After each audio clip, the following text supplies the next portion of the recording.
같이 한번 기도하겠습니다. 사랑하는 하나님, 예수님을 따라가고 복음을 순종을 하면 우리가 행할 길이 환하게 될 것입니다. 주님을 의지하고 순종하는 길을 주님께서 복 내려 주실 것입니다. 사랑하는 주님, 우리가 살아가는 과정에 하나님 앞에 순종하며 살아가는 삶이 우리의 일상이 될 수 있도록 주여 도와주시고, 하나님, 그렇게 하나님을 사랑하고 하나님 앞에 걸어가는 과정들마다 주님이 주시는 은혜로 우리의 삶을 빼곡하게 채우시는 하나님의 은혜를 경험하게 하여 주옵소서. 주님, 예수님을 믿는 것이 우리의 삶에서 가장 행복한 선택이었다. 주님의 이 고백이 하나님을 믿고 살아가는 우리 식구들 모두에게서 나타나는 그런 하루가 될 수 있도록 주님 도와주옵소서. 모든 말씀 우리 주님 예수님 이름으로 기도드립니다. 아멘. 하나님께서 우리에게 주시는 말씀 같이 읽습니다. 열왕기상 20장 26절부터 34절까지의 말씀입니다. 열왕기상 20장 26절부터 34절까지의 말씀입니다. 우리 같은 목소리로 함께 읽도록 하죠. 같이 읽습니다. 시작. 해가 바뀌니 베나닷이 아람 사람을 소집하고 아벡으로 올라와서 이스라엘과 싸우려 하매 이스라엘 자손도 소집되어 군량을 받고 마주 나가서 그들 앞에 진영을 치니 이스라엘 자손은 두 무리의 적은 염소 떼와 같고 아람 사람은 그 땅에 가득하였더라. 그때에 하나님의 사람이 이스라엘 왕에게 나와 말하여 이르되 여호와의 말씀에 아람 사람이 말하기를 여호와는 산의 신이요 골짜기의 신은 아니라 하는도다. 그러므로 내가 이 큰 군대를 다 내 손에 넘기리니 너희는 내가 여호와인 줄을 알리라 하셨나이다 하니라. 진영이 서로 대치한 지 7일이라. 일곱째 날에 접전하여 이스라엘 자손이 하루에 아람 보병 10만 명을 죽이매 그 남은 자는 아벡으로 도망하여 성읍으로 들어갔더니 그 성벽이 그 남은 자 2만 7천 명 위에 무너지고 베나닷은 도망하여 성읍에 이르러 골방으로 들어가니라.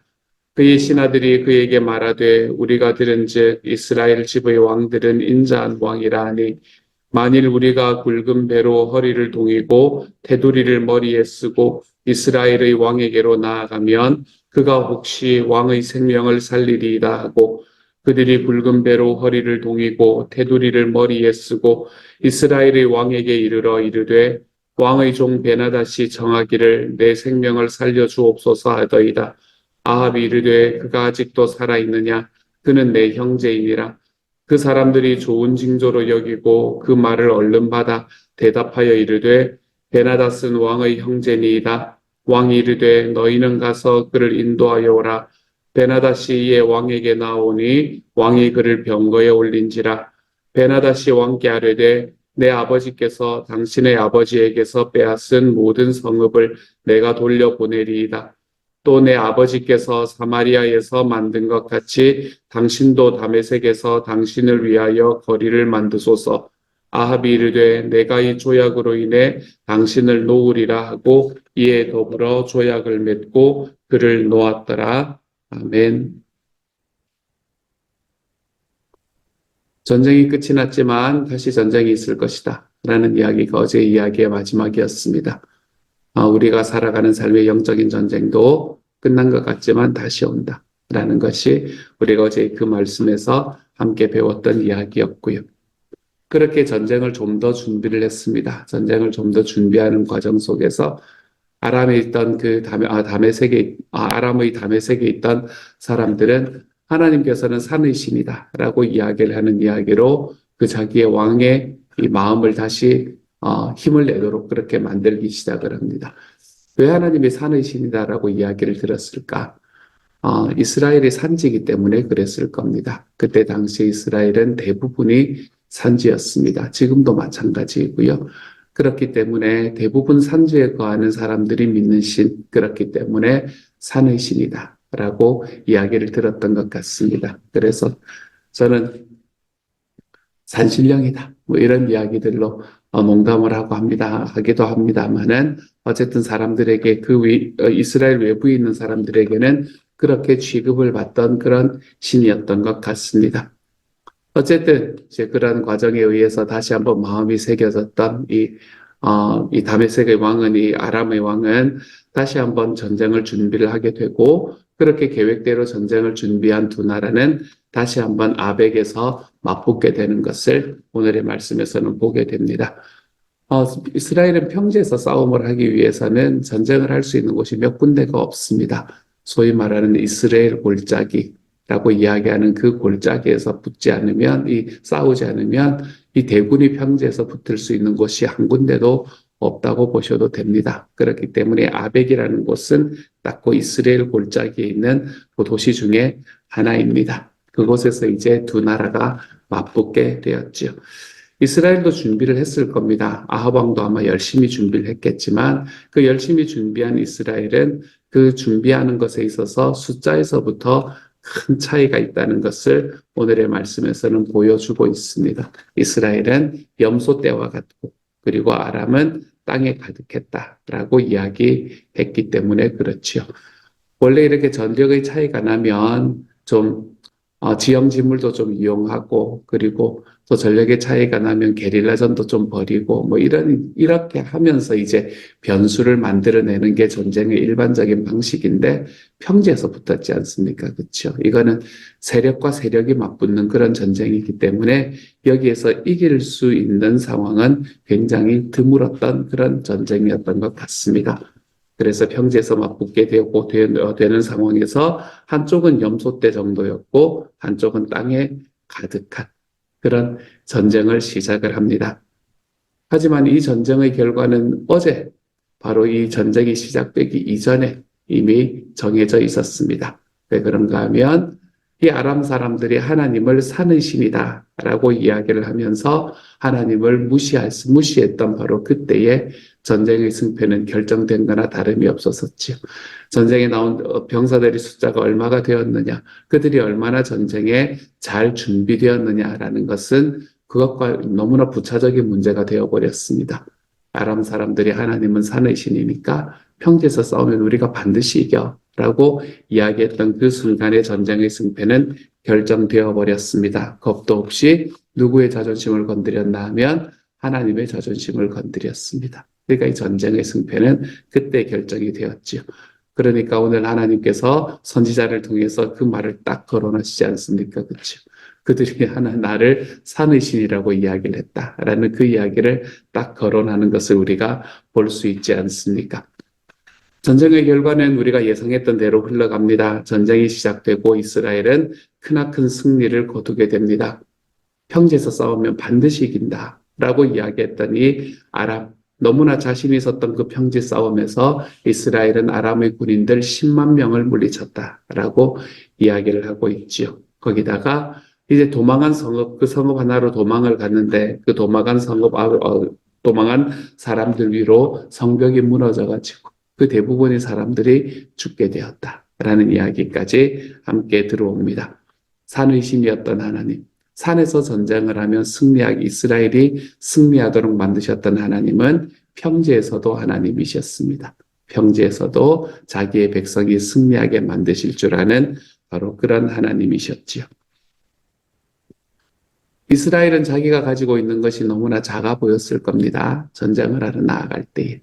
이 아람 군대가 다가오는 그 군대의 숫자에 너무나 놀라고 이것을 우리가 이길 수 있을까라는 두려움에 사로잡혔을지도 모릅니다. 그런데 이스라엘 백성들이 이처럼 자기들의 삶에 있는 것에 자기들이 가지고 있는 것보다 훨씬 더 많은 것을 가진 그 사람들에 의해서 두려웠던 것처럼 우리도 눈에 보이는 것에 의해서 좌우되는 경우가 참 많은 것 같습니다. 눈에 보이는 것들, 내가 생각을 할 때, 이거는 말이 안 된다라고 생각하는 것들이 우리의 삶에 있습니다. 나를 바라볼 때에 숫자가 적기 때문에, 돈이 없기 때문에, 지위가 낮기 때문에 우리는 위축되는 경우가 있습니다. 우리가 살아가는 과정 속에서 내가 살아가는 삶 속에서 고난이 있기 때문에, 아픔이 있기 때문에, 현재의 삶이 잘 풀리지 않는 것 같기 때문에 우리가 위축되는 경우가 있습니다. 하지만 그런 상황 속에서 여러분, 우리는 위축될 필요가 없습니다. 왜 그런가 하면 전쟁은 하나님께 속한 것이기 때문에 그렇습니다. 이 사실은 복음이 전파된 것만 봐도 알 수 있습니다. 여러분, 예수 그리스도의 복음은 어디서 시작이 됩니까?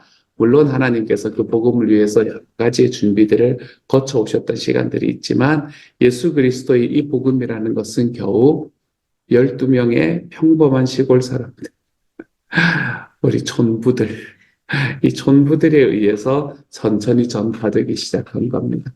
예수님의 제자들을 보면 예수님께서 말씀하셨던 이 복음이라는 것은 그 당대에서 없어져도 벌써 없어졌어야 될 이야기거든요. 제가 생명의 삶을 하면서도 몇 번 말씀드렸지만 소위 JMS라고 이야기하는 우리나라의 그 이단이 있습니다. 제가 이제 대학 다닐 때 그 이단하고 참 많이 논쟁하면서 저 이제 서울대 기독인연합이라는 곳에서 참 많이 논쟁하면서 그러면서 살았던 시대 이제 한 6개월 정도가 있었었는데 근데 어쨌든 그때 이렇게 보면 그 JMS라는 그 이단 조직만 해도 그 뒤에서 이제 정명석이라는 사람이 교주로 서 있는데 그 교주의 뒤에 그 모든 것들을 다 철저하게 만들어주는 소위 브레인들이 그 뒤에 있었습니다. 저희 학교 80년도 전반기에 선배들 몇 사람 있어 그걸 전부 다 만들어내가지고 그래서 그 뒤에서 그 사람을 움직이는 그런 사람들이 있었습니다. 그런 사람이 있어야 그리고 그 뒤에서 정말 논리적으로 이론적으로 받쳐주는 사람이 있어야 많은 사람들에게 전파될 수 있는 거는 너무 당연하지 않겠습니까? 그렇죠? 근데 예수님의 복음이라는 건 진짜 그런 걸 해줄 만한 사람이 없었습니다, 여러분. 어부들, 세리들, 뭐 이런 사람들, 그나마 좀 똑똑하다는 사람은 죽어버리고, 배신하고 죽어버리고, 뭐 이런 상황들 속에서 시작된 게 복음이었습니다. 하지만 이 복음은 그 거대하고 든든해 보였던 로마를 점령을 하기 시작을 합니다. 그 로마를 넘어서 온 세계 곳곳까지 퍼져나가는 것을 보게 되지요. 우리는 지금 21세기에 미국이라는 곳에서 살고 있는데 우리는 그때 예수님께서 말씀하셨던 그 동일한 복음을 우리도 믿고 살아가고 있지 않습니까? 지금 이 복음은 또한 이 세계에서 아직도 복음이 전파되지 못한 곳으로 힘써서 전파되고 있는 것이 바로 이 복음 아닙니까? 시간과 공간을 뛰어넘어 각 사람들에게 이르게 된 것, 이것이 바로 복음이 가지고 있는 힘이었었지요. 어떻게 이것이 가능했습니까? 12명의 촌부에게서 시작이 되었던 이 복음이 어떻게 로마를 넘어 지금 온 세계를 점령하고 있습니까?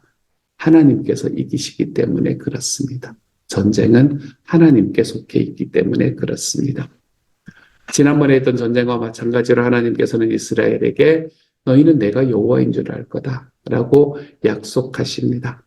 이것은 아합이 행했던 삶하고는 아무 상관이 없었습니다. 아합은 지금도 여전히 바알 신앙을 붙잡고 살아가는 사람이었겠지만 하나님께서 내가 하나님인 줄을 보여주겠다라고 작정하시면 그 전쟁은 하나님께서 싸워서 이기시는 전쟁이 되는 겁니다. 그리고 그 약속은 지금 우리에게도 주어집니다. 하나님에게 불순종하고 바알을 섬겼던 아합조차 구원하신 하나님. 그 하나님께서 저와 여러분을 어떻게 그냥 두실 수 있겠습니까? 하나님의 자녀인 저와 여러분을 어떻게 그냥 두실 수 있다는 말입니까? 우리가 섬기고 우리가 사랑하는 우리의 VIP들을 어떻게 그냥 그 자리에 두고 계실 수 있다는 말입니까?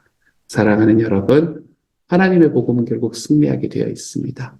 주님의 복음을 가지고 우리가 나아가는 그 어떤 발걸음에도 하나님께서는 당신이 싸워주심으로 당신이 여호와 하나님이신 줄을 우리들에게 보여주시게 되어 있습니다. 그러니 마음의 평안을 누리십시오, 여러분. 내 삶에 있는 어떤 전쟁 속에서도 주님이 승리하신다. 그걸 기억하시고 또한 하나님께서는 아합도 사랑하셨는데 나를 사랑하시지 않겠는가? 아합도 사랑하셨는데 내가 섬기는 나의 VIP를 사랑하시지 않겠는가? 여러분 이 마음이 우리에게 딱 다가와서 우리의 삶에 하나님께서 주시는 평안 속에서 살아갈 뿐 아니라 우리가 사명을 이루어가는 과정 속에서도 주님 안에서 기쁨을 누릴 수 있는 하나님의 사람이 되어갈 수 있기를 우리 주님 이름으로 축복합니다. 이번 한 주는 계속 이야기를 하는 거예요. 설교가 그렇기 때문에 그렇습니다. 주일 설교가 그랬기 때문에 그래요. 베푸는 사랑의 끝에 누가 있게 하자고요? 우리의 VIP들이 있게 하자. 그래서 우리의 사명이 이루어지는 한 주가 되자. 여러분 이것 힘써서 한번 살아가 보십시다. 그것 가지고 또 주일날 만나 보십시다.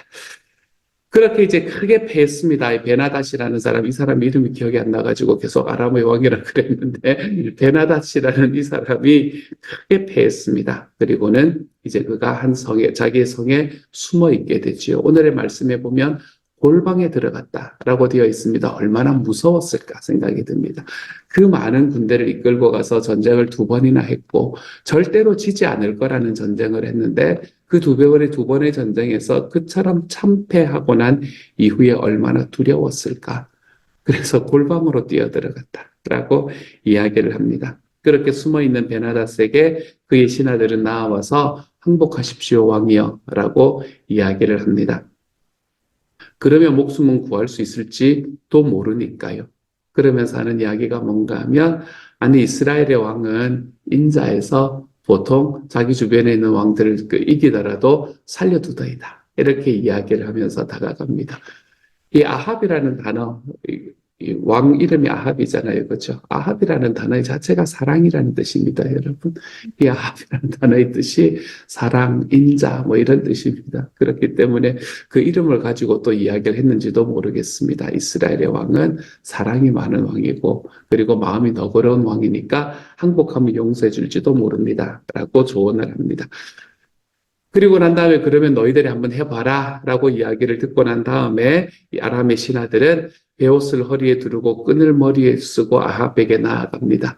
이거는 우리나라에도 왜 누군가가 죽었을 때 하는 일이잖아요. 그렇죠? 이거는 우리가 모든 걸 다 내려놓았다라는 이야기입니다. 우리가 죽은 사람처럼 되었다라는 걸 표현하는 이야기입니다. 그러면서 자기들의 왕 베나닷이 아합의 종이다라고 표현하며 목숨 하나 살려주십시오라고 간청하기 시작하죠. 그렇게 자신만만했던 이 아람 사람들이 이처럼 굴욕적인 모습으로 목숨까지 구걸하는 것을 보니까 여러분 진짜 교만하면 안 되겠구나라는 생각을 해봅니다. 이 모든 것은 그들이 가지고 있던 교만에서 시작되었던 것이니까요. 그런데 아합 왕이 뜻밖의 부드럽게 놉니다. 그러면서 스스로를 종이라고 칭한 베나닷은 내 형제다라고 부르면서 병거에다가 탁 태웁니다. 전쟁에 패한 왕을 이렇게 대하는 것, 여러분 굉장히 이례적인 일이었습니다. 전쟁에 패하면 보통은 죽였지요, 그렇죠? 이게 굉장히 이례적인 일이었습니다. 베나닷이 거기에 너무나 감격합니다. 그래서 아람이 이스라엘에게서 빼앗았던 모든 땅들을 돌려주었다. 그리고 아합이 아람의 수도인 다메섹에 상업 중심지를 세울 수 있게 도와주겠다라고 이야기를 합니다. 우리 지난번에 이 전쟁을 시작을 할 때 왜 사마리아 성을 둘러쌌다라고 이야기했지. 거기서부터 시작이 됐지 않습니까? 사마리아 성을 둘러쌌으니까 다른 데는 이미 초토화가 됐다고 이야기를 드렸죠. 그렇죠? 근데 그거 다 돌려주겠다. 그리고 난 다음에 이 다메섹에 상업 중심지를 세울 수 있게 해주겠다. 요즘 이야기하면 이제 영사관을 세울 수 있게 해주겠다. 뭐 이런 이야기가 되는 겁니다. 그리고는 무사히 아람으로 돌아갈 수 있게 됩니다. 그렇게 전쟁은 너무나 평화롭게 굉장히 좋은 결과가 생긴 것처럼 결과로 된 것처럼 그렇게 마무리가 됩니다. 이처럼 평화롭게 끝나는 모습이 겉으로 보기에는 너무나 좋아 보입니다. 근데 여기 한 가지 문제가 있습니다. 한 가지 문제가 뭔가 하면 아합은 이 모든 일을 하는데 누구에게 한 번도 질문하지 않습니까? 하나님한테 한 번도 질문하지를 않습니다. 아합이니까 당연했겠지요. 뭐 아합이 그때 바알을 섬기는 사람이었기 때문에 하나님께 한 번도 질문을 하지를 않습니다. 그리고 하나님께 질문하지 않고 내렸던 이 모든 좋아 보이는 결정, 그것들은 결국에는 이스라엘에 큰 재앙을 가져오게 되는 거죠. 우리의 삶에도 마찬가지입니다. 우리의 삶에서도 우리의 눈에 좋아 보이는 일들, 우리 눈에 좋아 보이는 그 일들도 때로는 하나님께서 보시기에는 옳지 않은 일일 때가 있습니다, 여러분. 좋은 게 좋은 것이 아닌 거예요. 심지어는 결과가 좋은데 뭐 라고 이야기하는 그 결과가 좋은 일도 사실은 하나님 앞에서 다 좋은 일이 아닐 수도 있습니다. 왜냐하면 하나님은 결과의 하나님이라기보다는 과정을 보시는 하나님이기 때문에 그렇습니다. 하나님은 결과를 보시는 것보다 그 결과를 향해 나아가는 우리의 마음을 보시기 때문에 그렇습니다. 그렇기 때문에 우리는 우리의 삶에 일어나는 모든 일들 속에서 하나님의 뜻을 구하는 일을 게을리해서는 안 됩니다. 하나님의 뜻을 구하는 일, 그게 뭐라고 우리가 보통 이야기하나요? 기도다라고 이야기하죠. 사랑하는 여러분, 우리는 우리가 살아가는 삶의 모든 과정 속에 기도하는 일을 게을리해서는 안 됩니다. 하나님의 말씀을 묵상하고 하나님에게 기도하는 그 길을 우리의 삶에서는 절대로 게을리해서는 안 됩니다. 그래서 이 사사기서에서 이야기하는 것처럼 각자 자기의 소견에 옳은 대로 행하지 마십시오, 여러분. 우리의 삶 속에서 하나님께서 보시기에 옳은 대로 행하며 살아가는 하나님의 사람이 되십시다. 주님께서 나에게 하라고 이야기하는 길이 어딘지를 우리가 좀 더 분명히 알고 주님께서 우리들의 삶에 보여주시기에 옳은 길을 선택하며 걸어갈 줄 아는 하나님의 사람. 사랑하는 여러분, 저는 저와 여러분이 그러한 길로 걸어가 볼 줄 아는 하나님의 사람들이 되어 가시기를 소원합니다. 기억하십시다, 여러분. 결과가 좋다고 해서 모든 게 다 좋은 일이 아닙니다. 좋은 게 좋은 것도 아닙니다. 우리의 삶은 하나님께서 나에게 말씀하신 대로 이루어져 갈 때 가장 최고의 일이 이루어지는 삶을 살아갈 수 있게 되는 거예요. 그러므로 우리가 하나님께 말씀과 기도에 올바로 서 있을 수 있는 하나님의 사람이 되어가는 오늘 하루가 되어가시기를 우리 주님의 이름으로 축복합니다. 같이 한번 기도하도록 하지요. 사랑하는 하나님, 하나님이 싸우십니다. 그러니 주님께서 승리하신다는 것이 너무 분명합니다. 주여, 우리가 살아가는 삶의 모든 과정에서 주님이 싸우셔서 주님이 승리하신다. 주님, 이것에 대한 분명한 확신이 우리에게서 일어날 수 있도록 주님 도우시고 함께하여 주옵소서. 주님이 싸우시니 주님께서 행하시고, 주님이 싸우시니 주님이 주시는 은혜 가운데서 우리가 살아가게 된다. 주님, 이것을 우리가 기억하게 하여 주실 뿐만 아니라 우리가 살아가는 삶 속에서 주님이 싸우시지만 우리는 그 과정 속에서 내가 주님의 말씀에 의지하여 주님께 기도하는 것에 의지하여 한 걸음씩 걸어가 보겠노라 다짐하며 살아가는 주님의 사람이 되게 하여 주옵소서.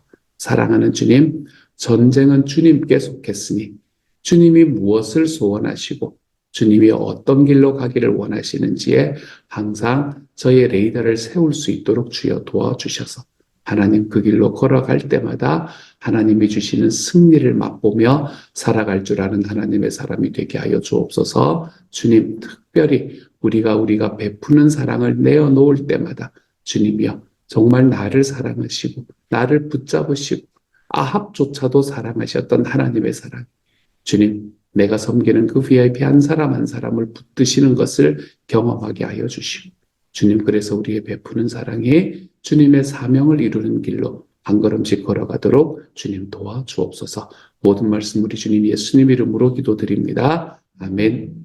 하늘에 계신 우리 아버지, 아버지의 이름을 거룩하게 하시며 아버지의 나라가 오게 하시며 아버지의 뜻이 하늘에서와 같이 땅에서도 이루어지게 하소서.